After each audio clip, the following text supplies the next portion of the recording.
Did you know that mastering grammar can be the key to boost your IELTS score? In fact, it could increase your scores by as much as 25%.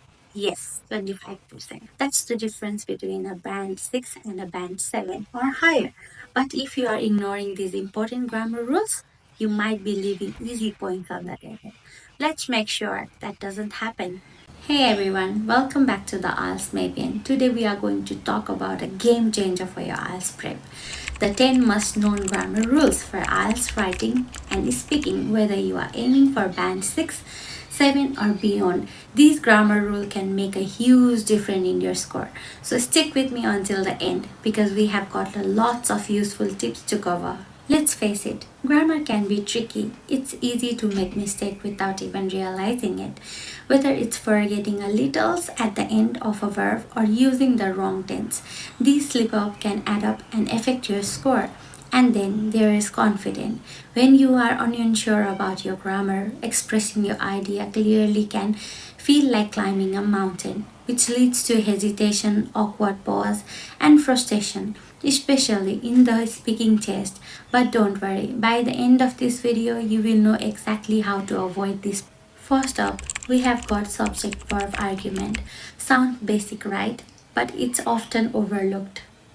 Here is the rule. If the subject is singular, the verb should be singular. If the subject is plural, the verb should be plural. Pretty simple, right? Example sentence. She runs every day versus they run every day. See the difference. She is singular, so the verb runs is singular too. Getting this right helps you sound natural and fluent. Next, let's talk about verb tense. Using the wrong tense can completely change the meaning of your sentence. Here is the structure. Present simple, I study. Past simple, I studied. Future simple, I will study. Make sure the tense matches the time you are talking about. Example sentence, I have eaten lunch. Present perfect versus I have eat lunch. That's wrong. Using the wrong tense makes your sentence confusing.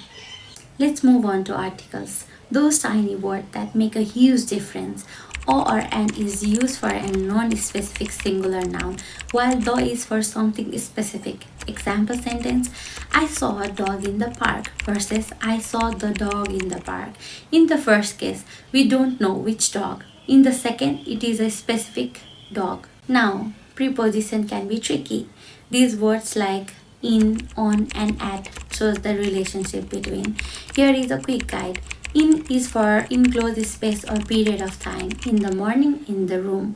On is for surface or days. On the table, on the Monday. At is for a specific point. At 5 p.m. at the door. Example sentence. She is interested in studying versus she is interested at studying.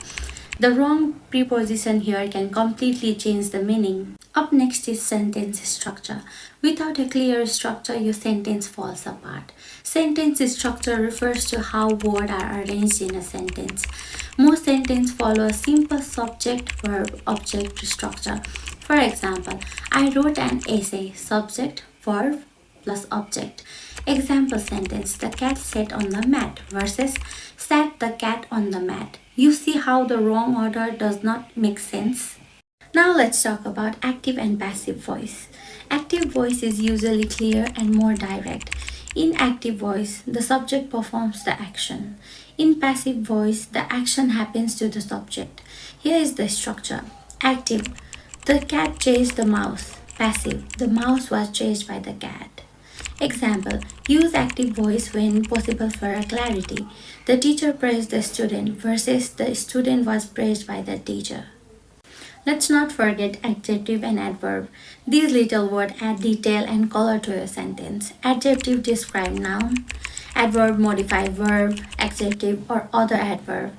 An adjective comes before the noun like a red apple.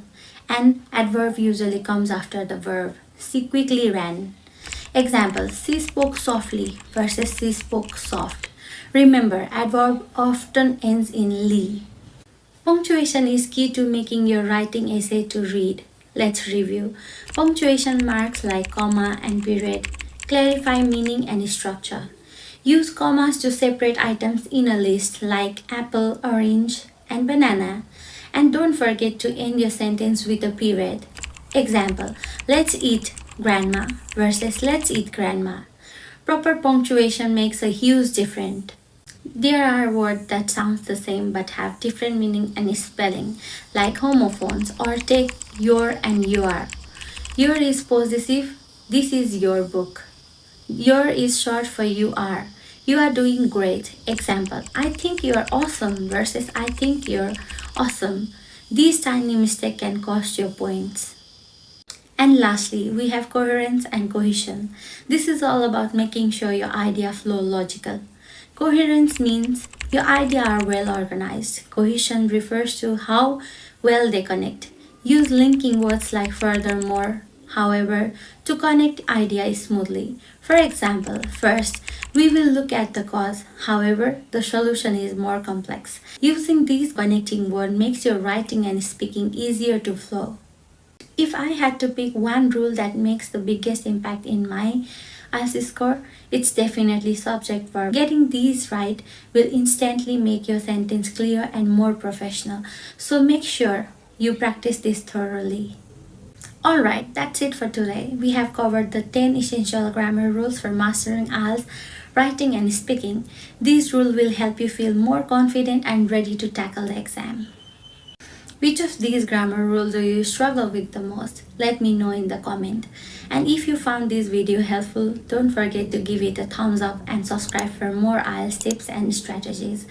Thank you for watching and good luck with your IELTS preparation.